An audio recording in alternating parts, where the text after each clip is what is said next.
All right, guys. So I was very excited for this film. It's called Back in Action. It just came out, I think, last week.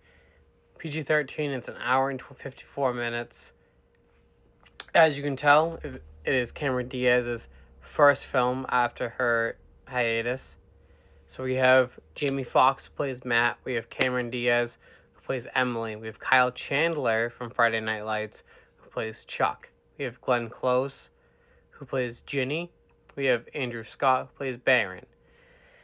Now, the whole premise of this film is Matt and Emily are spies, and Emily ends up pregnant, and it kind of works out where they get ambushed on a plane in the beginning of the film, and they're able to disappear, and they're able to live their own life, because everybody thinks they're dead. And during their mission, they were, what was it? They were trying to get a key. So this key is supposed to basically, it can manipulate any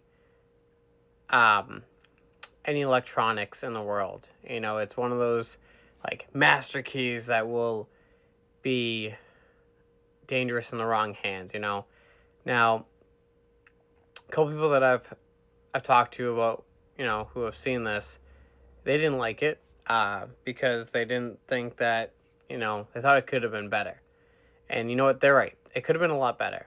But with this being Cameron Diaz's first film since being gone for 10 years, and then you put that, she still has it.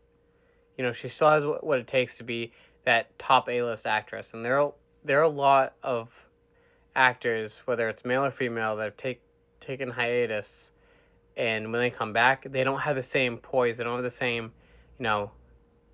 go-to attitude that Cameron has. So, for you to say you don't like it because it could have been better, I think this movie was spot on for exactly what she needed to do to come back into the light. She had fun. The soundtrack in this is absolutely unbelievable. It you can tell that her and Jamie were having a good time. And that's what's kind of hard with films nowadays, is if you're not having a good time, it's not going to show on film. It's not going to show how passionate you are about a project. I think this was probably the best stepping stone that Cameron could jump into, like I said, after coming back. So, put that into your mind when you think about this.